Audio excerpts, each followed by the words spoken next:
Avez-vous déjà procrastiné? Si vous regardez cette vidéo, j'imagine que la réponse est oui. Pourtant, les études montrent que le fait de remettre à plus tard les travaux scolaires peut avoir des conséquences négatives sur les notes. De plus, attendre la dernière minute augmente le stress et le sentiment de frustration.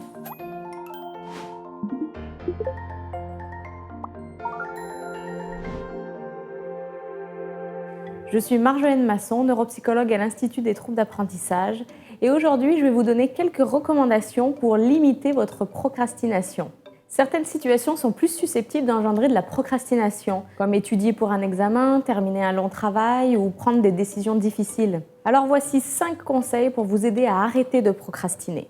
Premier conseil, prioriser. Il peut être difficile de jongler entre les exigences du travail, de l'école et sa vie personnelle. C'est pourquoi il est très important que vous sachiez identifier vos priorités. Commencez par dresser une liste de vos objectifs à court et à long terme. Par exemple, un objectif à court terme pourrait être « Je veux obtenir un B+ pour cet examen ». Et un objectif à long terme pourrait être « Je veux réussir tous mes cours pour éviter la session d'été ». L'objectif doit être spécifique et mesurable afin que vous puissiez facilement savoir si vous l'avez atteint et dans le cas contraire, savoir à quel point vous en étiez proche. Donc il faut éviter les objectifs trop généraux comme « Je veux bien faire cette tâche ». Ensuite, afin de prioriser, vous pouvez hiérarchiser vos tâches en les classant dans des catégories. Par exemple, important et urgent, important mais pas urgent, pas important mais urgent, et pas important et pas urgent. Pour atteindre vos objectifs, vous devez d'abord vous concentrer sur les choses importantes. Si vous vous rendez compte que vous passez du temps à faire des tâches de la catégorie pas important et pas urgent, ça signifie que vous êtes en train de procrastiner. Deuxième conseil, motivez-vous. Plus vous serez motivé à faire une tâche, moins vous risquez de procrastiner. Voici quelques suggestions pour vous aider à augmenter votre motivation à la tâche et diminuer votre procrastination. Soyez conscient des comportements qui conduisent à la procrastination. Par exemple, travaillez sur d'autres tâches moins importantes ou bien regardez votre téléphone. Développez des stratégies pour changer votre comportement.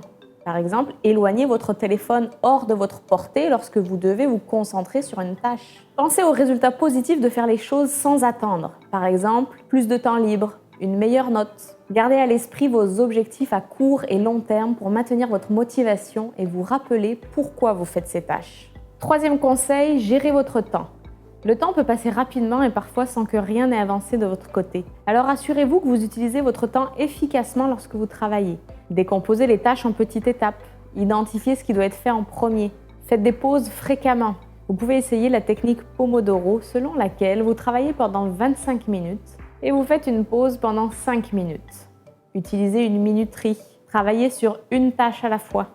Quatrième conseil, utilisez un outil d'aide à la planification. Il est important de noter les dates d'échéance de vos tâches, d'écrire les étapes de votre plan de travail, vos rendez-vous. Que vous préfériez vous organiser à l'aide de votre téléphone intelligent ou d'un agenda papier, peu importe.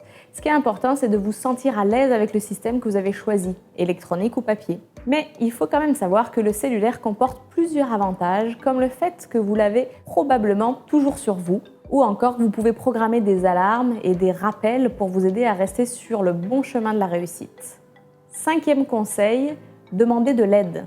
Si vous avez l'impression que vous avez des difficultés à suivre le rythme de devoirs scolaires, à terminer votre travail à temps, n'hésitez pas à demander de l'aide. Les enseignants, les conseillers d'orientation et les services d'aide à l'intégration des étudiants à besoins particuliers des cégeps et des universités sont justement là pour vous aider. Fixez-vous des objectifs qui impliquent les autres. Cela peut être utile, par exemple, rencontrer votre professeur ou un autre étudiant de votre classe pour discuter de votre plan de rédaction une semaine avant la date du rendu de cette dissertation. Le fait d'impliquer d'autres personnes vous aidera à commencer une tâche difficile. Nous sommes tous tentés parfois de procrastiner. En utilisant ces conseils, cela devrait diminuer votre procrastination et vous aider à travailler plus efficacement.